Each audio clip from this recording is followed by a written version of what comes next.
मेरा नाम है हरिया, मैं काम करता हूँ बहुत बढ़िया, खाता हूँ खाना और रोज गाता हूँ गाना। अरे यार, आज तो बहुत देर हो गई।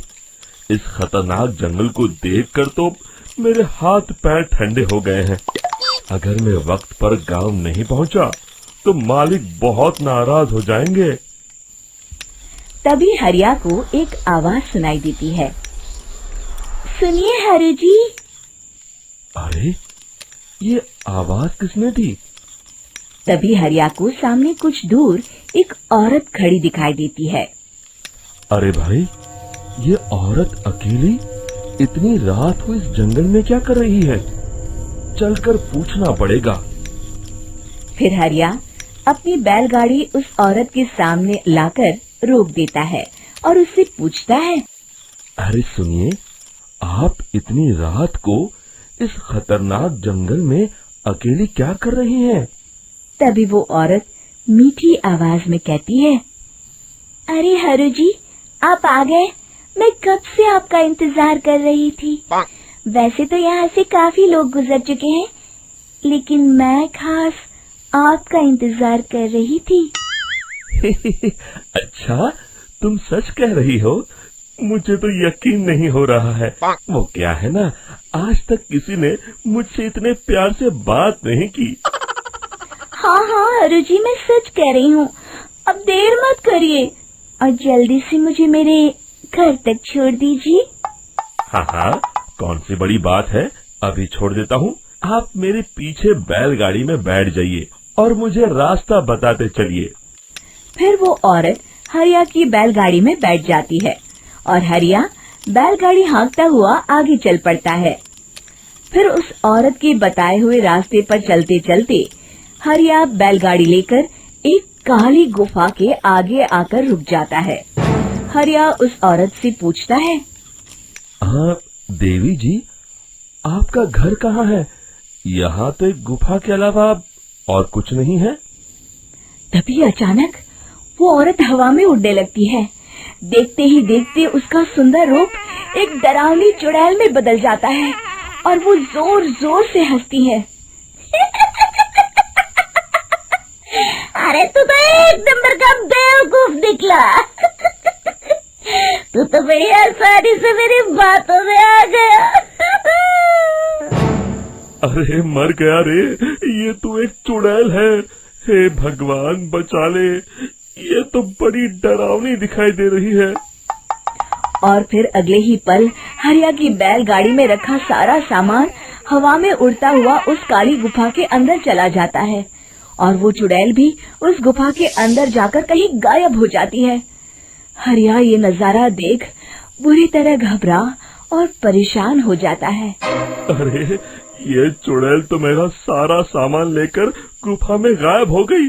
अब क्या होगा? अगर मैं गांव खाली हाथ गया तो मालिक मेरी अच्छी खबर लेंगे। मेरी इस बात का कोई यकीन भी नहीं करेगा। फिर आखिर वही हुआ। हरिया के मालिक चंपक सेठ को हरिया की किसी भी बात पर रत्ती भर भी यकीन नहीं हुआ। चंपक सेठ को लगा हरिया झूठ बोल रहा है और उसने ही लालच में आकर सारा सामान हड़प कर लिया है। फिर हरिया को बेईमान समझकर चंपक सेठ उसे काम से निकाल देता है। अगले दिन अपनी दुकान में परेशान बैठा चंपक सेठ गुस्से में बड़बड़ाता है। अरे, दुकान में तो सामान बिल्कुल भी नहीं है। अब मुझे ही शहर जाकर सामान लाना होगा। फिर वो अपनी बैलगाड़ी लेकर शहर चला जाता है। शहर से सामान लेकर जब चंपक सेठ वापस गांव लौट रहा होता है, तभी उसे एक आवाज सुनाई देती है।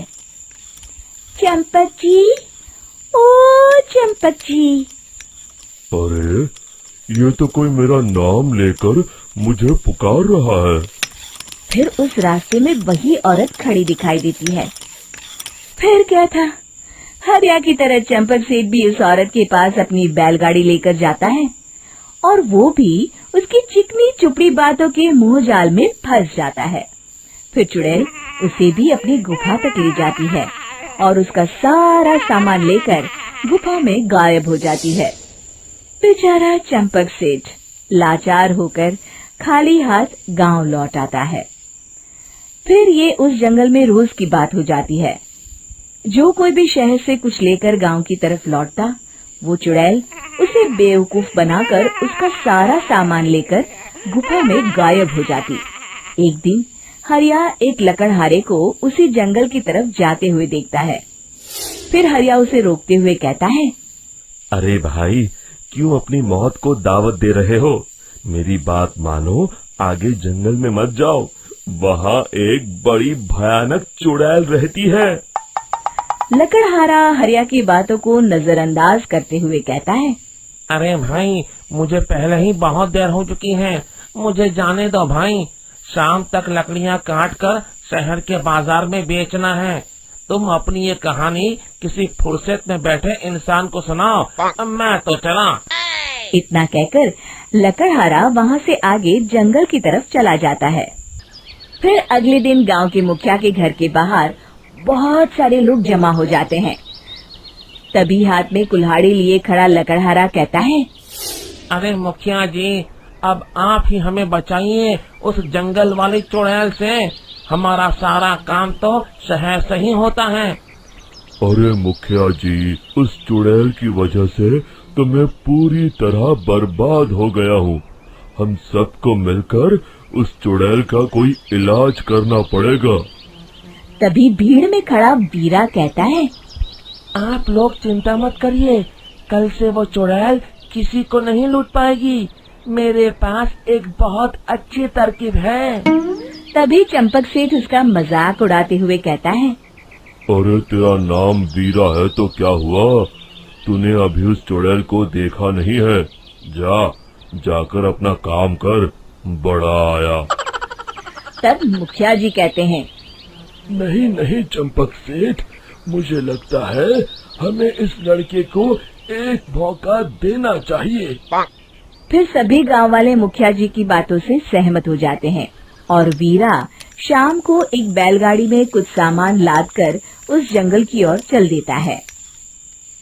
वीरा, ओ वीरा, कहाँ जा रहा है? तभी वीरा मुड़ के देखता है, वही चुड़ैल एक औरत के रूप में खड़ी है। अरे बहन जी, मैं आपको ही ढूंढ रहा था। देखिए, मैं आपके लिए क्या लाया हूँ। हैं? अरे वाह, तो खुद मेरे लिए इतना सामान लाया है।